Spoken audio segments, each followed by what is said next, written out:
how it evolved to that. How we evolved, or why is it enjoyable? I mean, I haven't had any such major contribution to fundamental research. I've been trying it for a while, so I won't be able to let me be a very good example of this, how I came into being. But of course, I enjoy because that is also a kind of game, right? I mean, as I was saying, I mean, you narrow down on something, on a very fundamental area that has been there or may not have been there, and you do this exercise of tearing apart the knowledge, putting them back together in a different way, and seeing if something new comes and things like that. So yeah, so that's how I can answer. I mean, that's what I enjoyed from maybe developed from many different aspects of my life might have contributed why I went into this field of research. One example is explicitly one major thing was my master's course in mathematics at Ramakrishna Mission Vivekananda University, Bengaluru. So where I had the opportunity to learn from Mohan Maharaj, who is also he's a very accomplished figure in fundamental research. So that's how he trained us. Maybe that inflicted our psyche, and I kind of started enjoying this kind of research. Teacher is very important. Teacher is very important, of course. I mean, somebody has to show you the path which may stay there.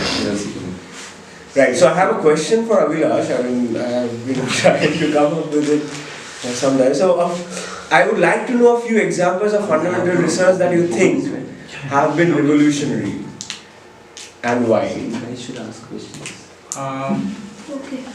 Few examples. I think yesterday I mentioned about a very good example of Raman effect. So as you remember from the yesterday's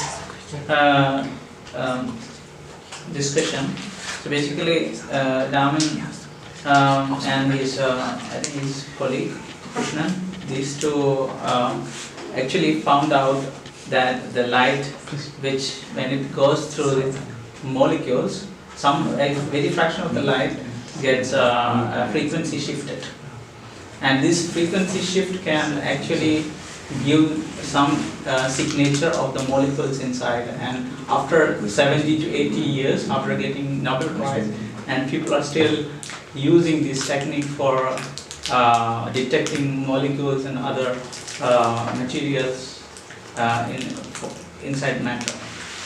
So this has been a very revolutionary thing. At the beginning, when it was found out, people have never thought that this could be the applications, etc. So this comes out of the curiosity of this earlier days. It was always the case, right? And some other revolutionary findings, I would say the one I am working on currently is kind of which I'll be talking about because adaptive optics is a technique, as I said yesterday again, which is used to suppress all the aberrations and scattering in the atmosphere to get nice pictures of these stars and universe celestial objects, which is very sharp. Because the clouds and other parameters, refractive index, homogeneity in the Earth, we cannot get the correct pictures. That's why we put the main one reason that the telescope, Hubble's telescope, and other things are in the space. So basically, they have that's not just one.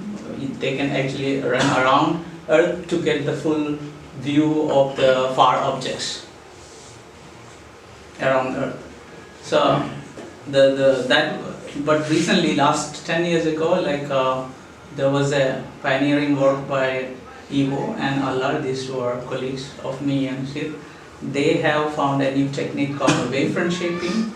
They actually shape the light wave by changing the phase at different segments. I'll be talking about it today. Yeah, I think we should not talk so much details about the scientific parts, but maybe. Yeah, I'm wrapping up. I'm not going further. So this is another revolutionary technique because last 10 years have been more than 1,200 citations for this single paper. But so this is when you said that citations, and earlier he said about Dirac Prize and Nobel Prize and field medals and all these things.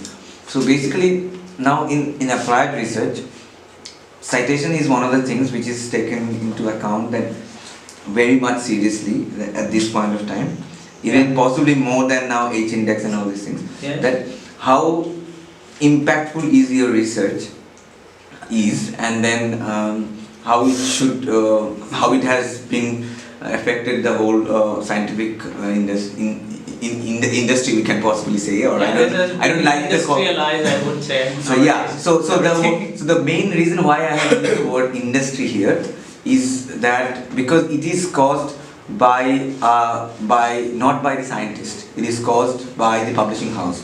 Yeah. So that's why I use the term industry, rather scientific industry, rather not calling it as scientific academia. Academia is a place where it should not be driven by the way the network of these scientific publishing houses are, so that this journal goes from this part of the world to that part, so that it's almost like the thing social media does to you, that which picture you should see. Similarly, that's how the industry of scientific industry in applied physics, as well as applied science and fundamental research to some extent as well, is happening, that how many times it has been cited. Should this be the criteria to enjoy our life? That we should ask a question that should be really hot, or should this be should that motivate you, or does it motivate you to do science or to do whatever you are doing? It's a pretty hot topic, and do you enjoy doing science because you're thinking that at the end of this year I will publish a science and nature? You see my point? Which gives the impact factor that comes from the citations, right? Am I asking a valid question, or? Yeah, I mean, the reason for the research should be whether what you